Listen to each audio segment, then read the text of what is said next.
সাহারির আগে গড়ে দাঁড়িয়ে যদি কোনো ব্যক্তি আল্লাহ তাআলার এই শক্তিশালী নাম ৫ বার পড়ে, আল্লাহ সুবহানাহু তাআলা ওই ব্যক্তির গড়ে এত রুজি রোজগার পরিমাণে বৃদ্ধি করবেন যা সে কোনোদিন কল্পনা করেনি এবং সে চিন্তাও করেনি। তার যদি পাহাড় সমপরিমাণ ঋণ থেকে থাকে, যে ঋণ পরিশোধ করতে পারছে না এবং ঋণের জন্য শান্তিতে ঘুমাতে পারছে না, আল্লাহ তাআলা ওই ঋণ পরিশোধ করবেন নিজ কুদরতিভাবে। আপনারা বিশ্বাস করবেন না যে আমল দ্বারা অনেক মানুষ ফলাফল পেয়েছে। বহু অসংখ্য মানুষ যারা ঋণগ্রস্ত ছিলেন, যাদের রুজি রোজগার বৃদ্ধি হয়নি, এই আমলটি দ্বারা তারা রুজি রোজগার বৃদ্ধি করেছেন ইনশাআল্লাহ। আমলটি বহুবার পরীক্ষিত। তাই বলছি, টেনে টেনে ভিডিও দেখে পয়েন্ট মিস করলে কাজ হবে না। তাই না টেনে সম্পূর্ণ ভিডিও দেখার অনুরোধ রইল। আর যারা চ্যানেলটি সাবস্ক্রাইব করে দেবেন, ইনশাআল্লাহ আপনাদেরও মনের আশা পূর্ণ হবে। তো দেখুন, আল্লাহ সুবহানাহু তাআলার কাছে কোনো কিছু চাইলে তিনি তার বান্দাদের খালি হাতে ফেরত দেন না। আপনি যখন যেটা চাইবেন, আল্লাহ তাআলা আপনাকে সাথে সাথে তা দান করে দেবেন। কারণ হচ্ছে, আল্লাহ তাআলার কাছে কোনো কিছুর অভাব নেই। তিনি যা খেয়ে ইচ্ছা তা খেয়ে অঢল ধন সম্পদ দান করেন, আবার যা খেয়ে ইচ্ছা তা খেয়ে অভাব অনটনে ফেলে পরীক্ষা করেন। কিন্তু আপনি আল্লাহ তাআলার কাছে চাই না।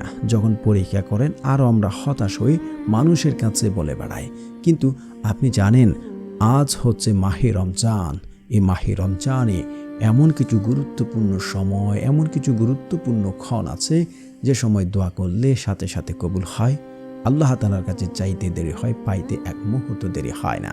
তো যেহেতু আমরা বললাম সাহারির আগে গড়ে দাঁড়িয়ে, তো সাহারির আগে অবশ্যই তাহাজ্জুদের নামাজের সময়। এই তাহাজ্জুদের নামাজ অত্যন্ত গুরুত্বপূর্ণ। যারা আমরা রমজান ব্যতীত ঘুম থেকে উঠতে পারি না, কিন্তু মাহে রমজানে সেই সুযোগটি রয়েছে। আমরা যখন সাহারি খাবো তার আগ মুহূর্তেই কিন্তু আমরা 2 রাকাত, 4 রাকাত, 8 রাকাত তাহাজ্জুদের নামাজ পড়তে পারি। বান্দা 24টা ঘন্টা আল্লাহ তাআলাকে ডাকে, আর আল্লাহ তাআলা ওই সময় তার বান্দাদের ডাকতে থাকেন।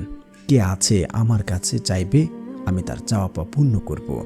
আপনি একটি উদাহরণ দিয়ে বলি, এক্সাম্পল ধরেন, বাংলাদেশ সরকার আপনাকে নাম ধরে ডাকছে যে অমুক করিম সাহেব, আপনার কি সংসারে টাকা পয়সার সমস্যা আছে? অমুক রফিক সাহেব, আপনার সংসারে কি টাকা পয়সার প্রয়োজন আছে? আপনি কি দারিদ্রতার মধ্যে আছেন, কোনো বিপদে আছেন?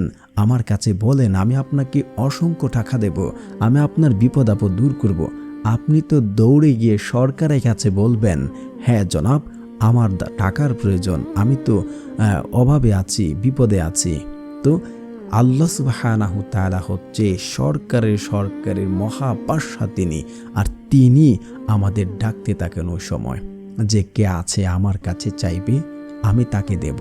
কে আছে বিপদে, আমার কাছে চাইবে, আমি তার বিপদ দূর করব।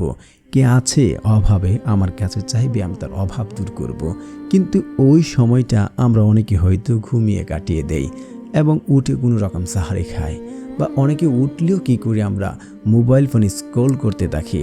বা যারা আমার ভিডিওটা দেখছেন, আপনারা আর বসে থাকবেন না, এখনই উঠে আপনারা তাহাজ্জুদের নামাজ পড়ে আল্লাহ তাআলার কাছে সাহায্য চান, আপনার ভাগ্য পরিবর্তন করান।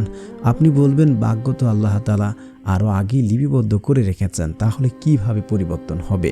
দেখুন, আপনার বা পৃথিবীর সৃষ্টি হওয়ার 50,000 বছর আগে আল্লাহ সুবহানাহু তাআলা আমাদের তকদির ভাগ্য লিপিবদ্ধ করে রেখেছেন।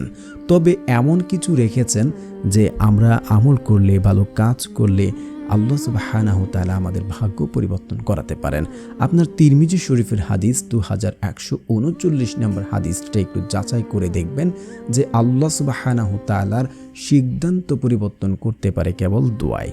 দোয়ার পাওয়ার এতটাই যে আপনারা শুনবেন যে মিসাইল মারে, বোমা মারে, ওই সকল একটা নির্দিষ্ট স্থানে গিয়ে পড়ে। আর দোয়ার শক্তি এতটাই যে আপনি যা দোয়া করবেন আল্লাহ তাআলা আপনাকে তা দেবেন, যদি আপনার চাওয়া পাওয়া ঠিক থাকে, শর্ত ঠিক থাকে, দোয়াতে কোনো বেজাল না থাকে, নিয়ম শর্ত ঠিক রেখে চাইতে থাকেন, তাহলে আল্লাহ তাআলা আপনাকে তা দেবেন। তাহলে নিয়মটা কি, কিভাবে চাইলে পাবেন, কখন চাইলে পাবেন, তার শর্তটাই কি? দেখুন, নিয়ম হচ্ছে, যেহেতু আমরা মাহে রমজান, আমরা উত্তম রূপে উজু করব, যখন সাহারি খাবো তার আগে উজু করে এসে 2 রাকাত নামাজ আমরা পড়তে পারি, 4 রাকাত পড়তে পারি, আপনার ইচ্ছা। নামাজ যখন আমরা পড়ব, সুবহানা রব্বিয়াল আলা, সুবহানা রব্বিয়াল আলা, সুবহানা রব্বিয়াল আলা আপনারা 3 বার, 5 বার, 7 বার যে যতবারই পড়েন, পড়ার পর আপনারা সিজদারত অবস্থায় আল্লাহ তাআলার কাছে যদি কোনো ব্যক্তি সিজদারত অবস্থায় কোনো দোয়া করেন, আল্লাহ তাআলা ওই ব্যক্তির দোয়া আরও দ্রুত কবুল করেন। কারণ ওই সময় বান্দার সাথে আল্লাহর সরাসরি সম্পর্ক স্থাপন হয়।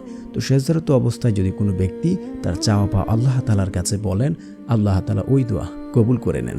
তো সিজদারত অবস্থায় আপনি আল্লাহ তাআলার কাছে আপনার চাওয়া পাওয়াগুলো বলবেন এবং আপনারা নামাজ শেষ করে তারপর আপনারা বসে বসে জিকির করতে পারেন। আপনারা অবশ্যই ইস্তেগফার পড়বেন। ইস্তেগফারের অনেক ফজিলত যা বর্ণনা করে শেষ করতে পারবো না। যে ব্যক্তি বেশি বেশি ইস্তেগফার পড়ে, আল্লাহ তাআলা তাকে মুস্তেজাবুদ দাওয়া বানিয়ে দেন। মুস্তেজাবুদ দাওয়া কাদেরকে বলা হয়? যে ব্যক্তি আল্লাহ তাআলার কাছে 2 হাত তুলতে দেরি হয়, তার দোয়া কবুল হতে দেরি হয় না, একে মুস্তেজাবুদ দাওয়া বলা হয়। এটা হচ্ছে যে ব্যক্তি বেশি বেশি ইস্তেগফার পড়বে, ওই ব্যক্তি যাই দোয়া করে আল্লাহ তাআলা তাকে তাই দান করেন। এটা হাদিস দ্বারাও প্রমাণিত রয়েছে। তো আপনারা অবশ্যই বেশি বেশি ইস্তেগফার পড়বেন। ইস্তেগফার যে ব্যক্তি বেশি বেশি করে, আল্লাহ সুবহানাহু ওয়া তাআলা ওই ব্যক্তিকে এমন জায়গা থেকে, এমন সকল উৎস থেকে রিজিকের সন্ধান দেবেন যা সে কোনোদিন কল্পনা করেনি এবং সে চিন্তাও করেনি। তো আপনারা অবশ্যই 21 বার ইস্তেগফার পড়বেন। আস্তাগফিরুল্লাহ, আস্তাগফিরুল্লাহ, আস্তাগফিরুল্লাহ, আস্তাগফিরুল্লাহ। অনেকে পরে আস্তাগফিরুল্লাহ, আস্তাগফিরুল্লাহ এভাবে পড়বেন না, উচ্চারণ সঠিক হবে না, তাহলে কাজে তো আসবে না। তো তারপর হচ্ছে আপনারা রাসূল সাল্লাল্লাহু আলাইহি ওয়াসাল্লামের উপরে দুরূদ পড়বেন। কারণ দুরূদবিহীন দোয়া কবুল করা হয় না, সেটা আসমানে গিয়ে ঝুলন্ত অবস্থায় থাকবে। তো আপনারা দুরূদ পড়বেন, যারা পারেন না এই ছোট্ট দুরূদ পড়বেন, যারা বড় দুরূদ পারেন না, সাল্লাল্লাহু আলাইহি ওয়াসাল্লাম, সাল্লাল্লাহু আলাইহি ওয়াসাল্লাম, সাল্লাল্লাহু আলাইহি ওয়াসাল্লাম। প্রথমে আপনারা 3 বার পড়বেন, দোয়ার শেষে আবারও 3 বার পড়বেন, সাল্লাল্লাহু আলাইহি ওয়াসাল্লাম, সাল্লাল্লাহু আলাইহি ওয়াসাল্লাম, সাল্লাল্লাহু আলাইহি ওয়াসাল্লাম। তারপরে হচ্ছে আপনারা একবার আয়াতুল কুরসি পড়বেন, তারপর আপনারা একবার সূরা ফাতিহা পড়বেন, 3 বার সূরা ইখলাস পড়বেন। এবং যারা ঋণগ্রস্ত আছেন, ঋণের জন্য ঘুমাতে পারেন না, ঋণের জর্জরিত অবস্থায় আছেন, আপনি একেবারে অপারগ হয়ে গেছেন, আপনার পাহাড় সম পরিমাণ ঋণও যদি থাকে, হাদিস দ্বারা এটা প্রমাণিত যে আপনার পাহাড় সম পরিমাণ ঋণও আল্লাহ তাআলা কুদরতিভাবে দূর করবেন। সেই দোয়াটি আপনারা পড়বেন 7 বার, বা পরবর্তীতে আপনারা বেশিও পড়তে পারেন। আল্লাহুম্মা কফিনি বিহালালিকা ওয়ান হারামিকা ওয়াগনিনি বিফাদলিকা মান সিওয়াক।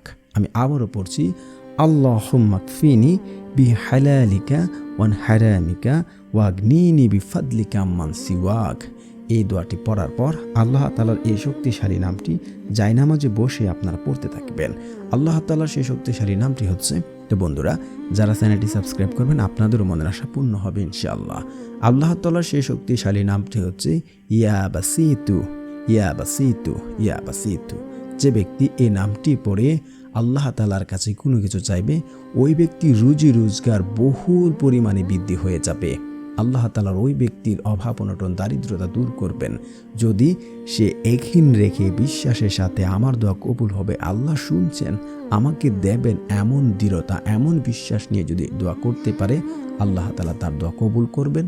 যদি ওই ব্যক্তির শর্ত 5 ওয়াক্ত নামাজ পড়ে, হালাল খাবার খায়, পিতামাতার কথা শুনে, আত্মীয় সম্পর্ক চিহ্নিত করার দোয়া করে না এবং আমল করে তাড়াহুড়া করে না, ওই ব্যক্তির আল্লাহ তাআলার কাছে চাইতে দেরি হবে, সাথে সাথে তা কবুল হবে, সে সাথে সাথে পাবে ইনশাআল্লাহ। বহুবার পরীক্ষিত, আপনার হাদিসগুলো যাচাই করে দেখতে পারেন ইনশাআল্লাহ।